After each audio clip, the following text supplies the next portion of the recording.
Ma grand-mère faisait des fraises, donc je suis née là-dedans. Moi, j'ai pas mal tout le temps dit que je voulais reprendre la ferme.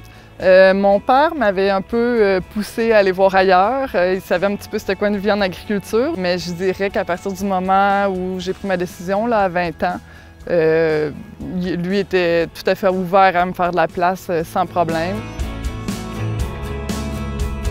On était jeunes pas mal et peut-être probablement naïfs, fait qu'on n'avait pas trop d'appréhension. On se disait, les fraises, ça pousse tout seul, ça. Fait que, avec les années, on dirait que les appréhensions sont arrivées.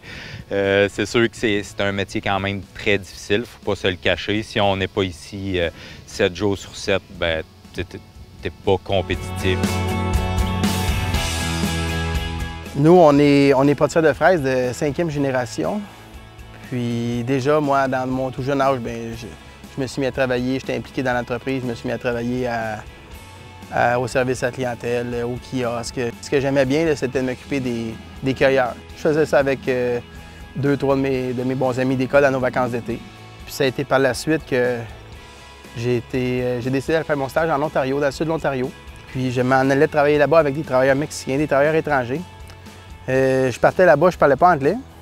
Puis je parlais pas espagnol. Oui, nosotros somos aquí a la 112 querés para una película, un ballon de football. J'ai habité avec les travailleurs durant toute la saison de travail. Puis ça m'a donné le goût aussi que je me suis dit que par la suite, bien, mon entreprise, je la voudrais comme ça. J'ai eu mes 2 premiers travailleurs mexicains en 1999, puis aujourd'hui, en 2017, nous en aurons 50. C'est peut-être un peu, c'est ça, c'est peut-être un peu particulier en agriculture, des femmes qui ne travaillent pas avec leur mari en agriculture. Donc, bien, je suis maman monoparentale de 2 très jeunes enfants, agricultrices. C'est une organisation qui est différente. Ils vont à la garderie quand même parce que sinon le travail n'avance pas assez vite. Mais des journées où j'ai un petit peu moins de pression, ils viennent en tracteur, ils vont nous suivre dans les champs, autour du kiosque, dans l'enclos à lapins. Eux, ils sont aux anges en congé.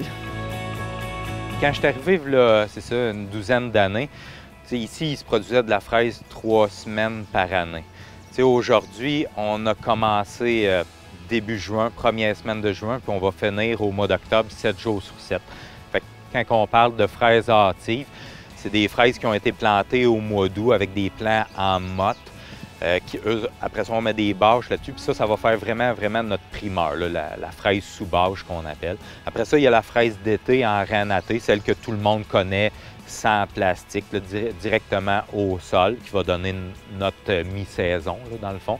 Puis après ça, il y a la fraise d'automne. Bien, dans la municipalité de Saint-Paul-de-Botsford, il y a une ligue de soccer qui s'est fondée, ça fait déjà 6-7 ans. Donc, on en est fiers, on est 4 fois champion dans les 5 dernières années. Puis, ça crée un sentiment d'appartenance, ça crée une motivation, puis ça relâche un peu la pression du travail. C'est surtout la relâche, puis on le ressent. Je pense qu'on a toujours dans la tête qu'on est capable de s'améliorer. Puis, on veut savoir si on fait telle technique ou si on fait quelle modification, qu'est-ce que ça va apporter au bout. Ça, là, ça devient que des fois, on n'endort pas la nuit puis on se réveille, hey, on pourrait faire ça comme ça pourrait nous aider dans telle technique ou cette variété-là, on serait mieux de la faire. Fait que c'est vraiment continuel de s'améliorer puis ça reste un défi vraiment le fun là, à relever. Là. La plus grande fierté de faire le métier qu'on fait présentement, malgré tous les efforts puis les compromis qu'on a à faire, mais c'est de voir le résultat qu'on a là avec des champs merveilleux, une équipe dynamique en arrière de nous autres pour cueillir, puis des fruits, je vous dirais des fruits rien de moins que succulents, puis très beaux. C'est des résultats positifs comme ça qui fait que ça nous amène la fierté de faire ce qu'on fait. Parler avec les gens, faire connaître l'agriculture, faire connaître la culture de fraises. Je trouve que c'est important de garder ça vivant parce que c'est plus comme avant où tout le monde avait dans sa famille un agriculteur. J'aime beaucoup accueillir à la ferme. On fait beaucoup d'activités, qu'on ouvre nos portes à la ferme aux gens. Puis dans le contexte de la cueillette de la fraise, c'est vraiment particulièrement plaisant parce que c'est bon à manger comme ça sur place. personne ne peut ne pas être heureux en venant cueillir des fraises. Donc, tu finis ta journée vraiment fatiguée, mais avec une satisfaction puis un plaisir qui s'est partagé, qui fait que tu te sens bien, tu te sens heureux.